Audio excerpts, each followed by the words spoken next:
Eu vou fazendo na sequência cronológica, tá? Essa é pegar da obra mais antiga para mais contemporânea, tá?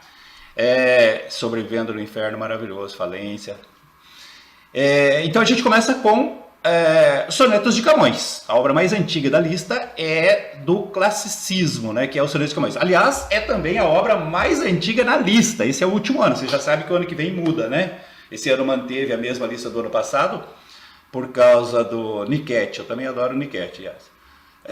Por causa da pandemia, mas ano que vem já tem mudanças, né? E uma das obras que vai sair é exatamente Sonetos de Camões. Sonetos de Camões está, olha, eu arriscaria dizer uns 7, 8 anos na lista. É a obra mais antiga da lista. Já caiu várias vezes, mas nada impede que caia de novo. Até porque, como são sonetos, né? Eu já falei para vocês, sonetos é fácil de ser cobrado na prova, é Camões, é o nosso grande mestre, é despedida, então vamos ficar esperto aí, tá? Primeira coisa, então, que você tem que lembrar São 20 sonetos, tá, gente? Não são todos os sonetos deles. É uma seleção de 20 sonetos. Lembrando que o soneto é um poema curto, tá? São 14 versos divididos em 4 estrofes, 2 quartetos e 2 tercetos. Ele tem uma forma fixa e justamente por ser um texto curto, ele cabe inteiro na prova. Os vestibulares e os professores também adoram fazer questões em cima de soneto, né? Porque você coloca o texto inteiro, aí você pode fazer perguntas sobre o estilo, a época, interpretação de texto, características do autor, enfim, tem uma quantidade enorme de possibilidades aí, tá? Então lembrem disso. Outra coisa que eu sempre falo para vocês, né? Inclusive agora que a gente está fazendo a revisão presencial das escolas literárias, você tem que sempre observar o contexto sociocultural em que a obra foi produzida e que aquele texto foi produzido. Então, lembrando que sonetos é do Renascimento, do século XVI. Lembrando que século XVI são os anos 500, tá? De 1501 a 1600, tá? Características desse período. A ideologia dominante, o pensamento dominante é o antropocentrismo, recuperado lá, né, justamente pelo Renascimento. Então, o que significa isso? Uma visão de mundo baseada na condição material do ser humano, né? na vida, a valorização dos prazeres, das conquistas, né? Da vida material, contrário do que era o teocentrismo medieval. Tá? Outra marca desse período aí, o expansionismo marítimo. Isso aparece muito na obra de Camões, não apenas nos Lusíadas, mas também nos seus sonetos. Lembre-se que Camões passou um tempo, né, nas colônias da Índia, da África, sofreu inclusive naufrágios. Então, muitas vezes, os sonetos que você tem aí são relacionados ao mar. Aliás, isso é uma característica marcante em toda produção literária portuguesa, né? Essa obsessão por viajar, por navegar, né, pelo mar e tal. E isso aparece muito também nesses sonetos de Camões. Lembrando, inclusive, que ele sofreu um naufrágio, como eu falei, né? E nesse naufrágio morreu a sua grande amada Dinamene. Tá? Então isso tem poemas que fazem, alguns desses, alguns, não é só um não, tem 2 ou 3 sonetos aí que fazem referência a essa situação dele aí, tá? Essa experiência dele. O expansionismo marítimo, então, né? E a filosofia greco-latina. Tá? Então a cultura greco-latina, a gente vai ver nos temas aí, ela está muito presente nesses sonetos também. Então lembre desse contexto sociocultural. Você tem que tentar entender o texto dentro desse contexto aí. Beleza? Beleza, aqui estão falando das obras ainda, por enquanto nenhuma dúvida. Qualquer dúvida já vai colocando aí sobre os sonetos, tá? Estilo de época é o classicismo, tá? Lembre-se, o Renascimento é o movimento do período, né? A retomada da cultura greco-latina, do modelo greco-latino e tal. A arte renascentista a gente chama de arte clássica, né? Que é a imitação do modelo clássico da antiguidade greco-latina. Essa arte clássica ela é marcada por uma preocupação estética, a gente chama de esteticismo. Então lembra que eu falava para vocês, ó, na concepção clássica, o bom é igual ao belo, ou seja, qualidade tem a ver com beleza. Tá? Então, para eles, qualidade é sinônimo de beleza. E beleza, quando nós falamos em poesia, tem a ver com métrica regular, com rima regular, com linguagem elevada, com formas consagradas, formas que eles consideram perfeitas, como o próprio soneto e tal. E isso a gente chama de esteticismo. Então, há uma grande preocupação estética. Tá? Sonetos de Camões são sempre decassílabos. Você não precisa nem fazer escansão. Todos os sonetos de Camões, Não só esses 20, mas todos os sonhos dele são sempre decassílabos. Sempre versos com 10 sílabas, tá? O que pode variar um pouquinho ali é o esquema de rimas, mas são sempre também com rimas regulares, tá? Não tem versos brancos sem rimas. Tem essa preocupação estética. E a questão do racionalismo, que significa exatamente isso. Uma concepção mais racional, mais, digamos assim, coerente, harmoniosa sobre as emoções. Então não é aquela coisa passional, exagerada, dramática e tal. É sempre uma análise mais racional das emoções. Tentar entender aquele sofrimento, aquela dor, aquele amor, aquele sentimento, né? Sempre a racionalidade se sobrepondo ao passionalismo. Isso é uma característica, né, do estilo clássico e dos outros períodos que retomam o estilo clássico aí. Beleza? E os principais temas que você tem que observar também. Já teve questões da Unicamp que pedia para você identificar o tema dominante, tá?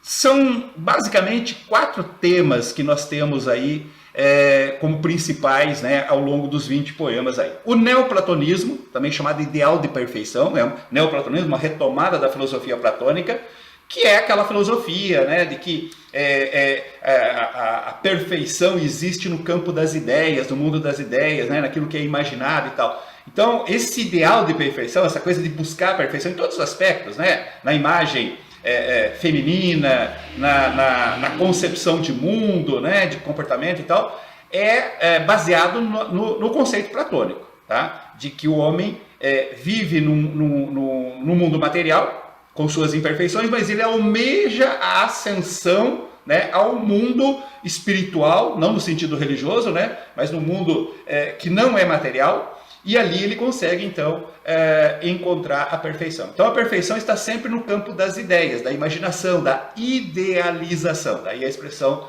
né, que consagra essa ideia da ideia, né, da perfeição na ideia. Tá? Mutabilidade das coisas, outro tema clássico, característico, que aparece em vários autores que seguem o modelo clássico, que aparece muito em Camões.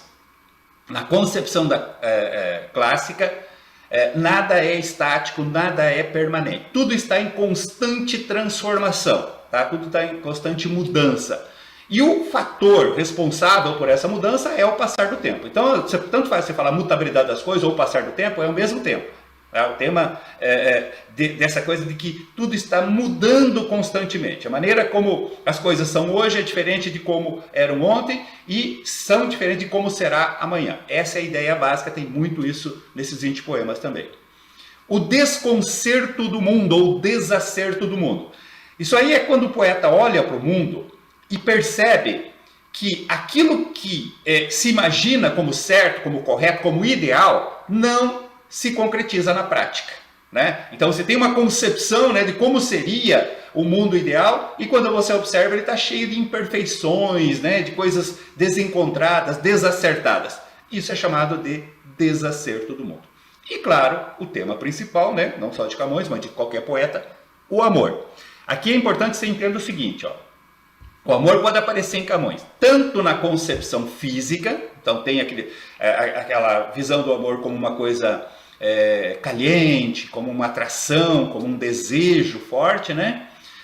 Mas tem também no sentido platônico. O sentido platônico é o sentido da ideia, sabe? Aquele amor que se manifesta, né, no pensamento, na idealização, né, naquele desejo de estar com a pessoa, naquela imaginação de como seria feliz ao lado dessa pessoa e tal. Isso é o chamado amor platônico. E eu coloquei aqui também, vocês estão vendo, ó, Dinamene, porque quando nós falamos de amor, tem 3 poemas, pelo menos, né, tem referência em outros, mas tem 3 poemas que claramente referem-se a essa paixão, né, do poeta por Dinamene. Dinamene seria uma amante dele, né? A gente sabe muito pouco sobre a biografia de Camões, mas imagina-se que era uma chinesa. Claro que esse nome não seria o nome natural dela, né? Seria um nome latino. Porque ele estava apaixonado e que teria morrido quando ele sofreu aquele naufrágio ali na costa da África, quando ele estava voltando para Portugal, depois do seu exílio lá. Tá? E aí ele tem vários poemas dedicados a ela. Tem 3 poemas ali no livro que, de uma maneira direta ou indireta, às vezes direta, citando inclusive o nome, referem-se a Dinamene e a essa paixão aí. Então, recapitulando rapidamente, principais temas. O ideal de perfeição, também pode ser chamado de neoplatonismo. Então, aquela concepção, né, de um mundo imaginário, ideal, perfeito. A mutabilidade das coisas, o passar do tempo, né, as transformações constantes com o passar do tempo. O desacerto do mundo, né, que o mundo não corresponde à expectativa, está tudo errado, está tudo desconcertado, está um caos. Né? E o amor, tanto na concepção física, do desejo, da atração física, quanto na concepção espiritualizada, do sentimento, né, da visão platônica ideal. E a referência constante a Dinamene. Tudo bem? Dúvidas aí, gente? Por favor? Eu quero falar pelo menos um poema para vocês aqui, um soneto, para mostrar uma estrutura que você vai encontrar muito, né, também nos outros poemas. Tá? Camões tem sempre uma linha de raciocínio que parece muito lógica, mas ao mesmo tempo ela apresenta um jogo de contradições. Né? Observe o que ele diz aqui desse soneto. Vocês estão vendo o soneto aí, né?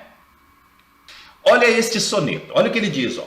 Busque amor, novas artes e novo engenho para matar-me, e novas esquivanças. Observe que ele está falando do amor. Ele diz, ó, o amor, veja que amor está com letra maiúscula, que seria o Cupido, né, o deus do amor. Tá? E aí diz assim, o amor pode buscar novas técnicas, novas artes, novas artimanhas para matar-me, novas crueldades para matar-me, que não pode tirar-me as esperanças. Que mal me tirará o que eu não tenho. Então, olha o que ele diz. Ó. O amor não tem como me atingir. Ele pode buscar técnicas, artimanhas, crueldades para me matar, mas não vai conseguir. Por que ele diz que o amor não vai conseguir matá-lo? Os poemas sobre Dinamene são pós a morte dela e possuem características de saudade? Sim, exatamente. Tá? Tem bastante essa ideia, né, de reflexão sobre um passado, né, uma felicidade passada que já não existe mais. E aí muitas vezes ele coloca aquela ideia, né, de que ela estaria no campo astral, né, e no campo espiritual. E que lá, e aí ele deseja, almeja, né, essa ascensão também para encontrá-la. Tem isso nesses poemas. Mas voltando aqui para o poema. Ó. Então ele está dizendo o seguinte, ó, eu não tenho medo do amor. O amor não tem como me atingir. Pode buscar técnicas, artimanhas, crueldade, não vai me atingir. E aí ele diz assim, ó, ele não pode me atingir porque eu não tenho esperança de ser feliz no amor. Tá? Então se eu não tenho esperança de ser feliz no amor, eu não tenho nenhuma esperança, ele não pode me atingir, não pode me fazer sofrer. Ele continua, ó, ele chama atenção, vejam de que esperanças eu me mantenho, vede que perigosa segurança, que não temo contrastes nem mudanças, quer dizer, não tenho medo de mudar, de sofrer. Andando em bravo mar, perdido lenho. Lenho aqui tem o sentido de navio. Mas olha, eu pareço um marinheiro andando no bar bravo, sem navio. E eu me sinto tranquilo, não tenho medo dessa tempestade, digamos assim. Vejam que tem uma linha argumentativa nos 2 quartetos. O amor não pode me atingir, porque o amor só pode fazer sofrer quem tem esperança de ser feliz no amor. Essa é a lógica. Como eu não tenho esperança de ser feliz no amor, eu não tenho medo do amor. O amor não pode me atingir. Mas olhem como começa os quartetos, os tercetos, as 2 últimas estrofes. Mas é uma conjunção adversativa, certo? Então quer dizer, mas, conquanto não pode haver desgosto, conquanto tem o sentido aqui de embora. Embora não possa haver desgosto. Onde esperança falta? Onde falta esperança? Lá me esconde amor, um mal que mata e não se vê. Mesmo que não possa haver sofrimento, onde não há esperança, mesmo assim o amor lá me esconde um mal que mata e não se vê. Que dias há que na alma me tem posto um não sei que nasce não sei onde, vem não sei por como e dói não sei por quê. Sabe aquela coisa que de repente se sente assim, não sabe o que está sentindo? Ah, estou triste, estou sofrendo, não sei exatamente por quê, É o amor que encontra uma maneira de fazê-lo sofrer, mesmo que ele não tenha esperança de ser feliz no amor. Essa estrutura, fazer uma afirmação nos 2 quartetos, e depois Inverter, contrariar essa afirmação lógica nos tercetos é uma estrutura característica dos sonetos clássicos de Camões. Você vai encontrar isso muito em outros sonetos dele também. Então, fiquem atentos a essa estrutura, porque, como eu falei, se cobrarem alguma coisa na prova, o soneto vai estar inteiro lá, né? E, obviamente, que depende, mesmo que seja uma pergunta mais técnica, depende também, né, da leitura desse texto aí. Beleza?